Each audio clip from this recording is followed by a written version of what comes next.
Assalamualaikum warahmatullahi wabarakatuh.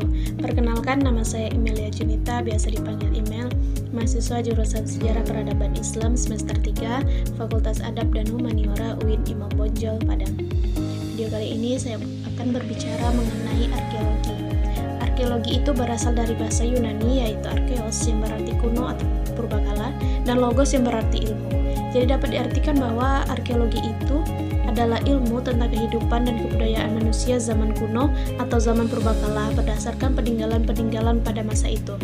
Namun, arkeologi itu tidak terbatas pada zaman purbakala saja, tetapi juga mencakup periode Hindu-Buddha, Islam, kolonial hingga modern. Ada data-data arkeologi. Data-data arkeologi itu adalah sebuah bentuk informasi yang diperoleh dari peninggalan manusia masa lampau.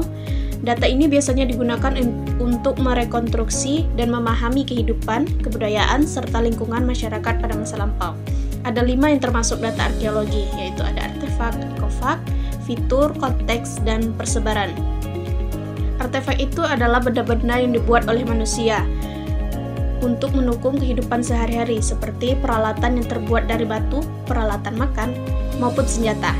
Sedangkan ekofak itu adalah sisa-sisa alami yang dimanfaatkan oleh manusia, tetapi tidak diubah secara langsung, seperti tulang-tulang hewan yang dikonsumsi pada masa itu. Fitur adalah struktur ataupun jejak pada lingkungan yang dihasilkan oleh aktivitas manusia, seperti reruntuhan bangunan, lukisan di gua-gua, maupun ukiran pada batu.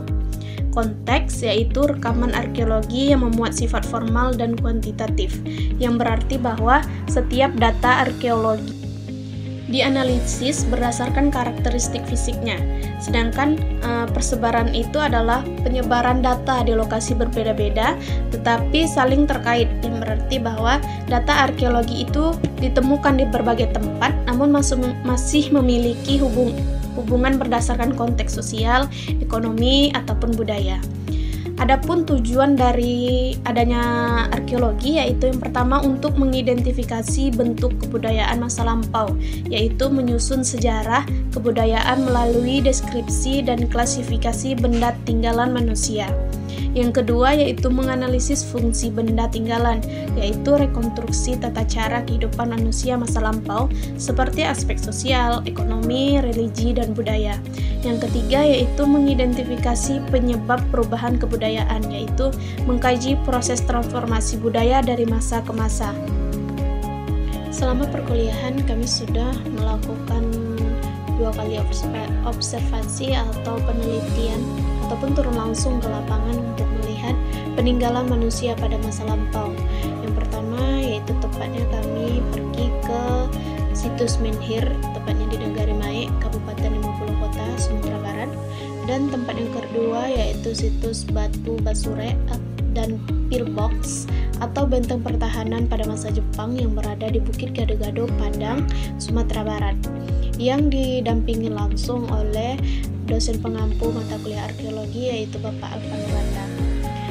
Yang pertama itu kami pergi ke Menhir, situs Menhir, tepatnya di Negari Mae, Kabupaten 50 Kota, Sumatera Barat. Menhir yang berada di Negari Mae itu atau situs di bawah Parin merupakan salah satu peninggalan zaman prasejarah ataupun zaman batu yang diperkirakan sudah ada sejak 3500 atau 2000 tahun sebelum Masehi. Observasi yang kedua atau penelitian kedua kami pergi ke yaitu di Bukit Gado-Gado. Kami melihat ada yang namanya Batu Basure ataupun prasasti yang berisi tentang informasi sejarah. Di atas batu itu kami melihat adanya tulisan yang bertuliskan Sri Maddi Tiawa. Nama ini merupakan nama raja yang memerintah di salah satu kerajaan Minangkabau pada masa itu. Selain itu kami juga melakukan pengukuran terhadap prasasti itu, mulai dari besarnya, tingginya. Kemudian selain melihat Batu Basure, di Bukit Gado-Gado ini kami juga melihat adanya benteng pertahanan pada masa Jepang atau pillbox. Mengapa dikatakan pillbox? Karena bentuk dari benteng pertahanan ini berbentuk seperti box atau persegi 4. Pillbox itu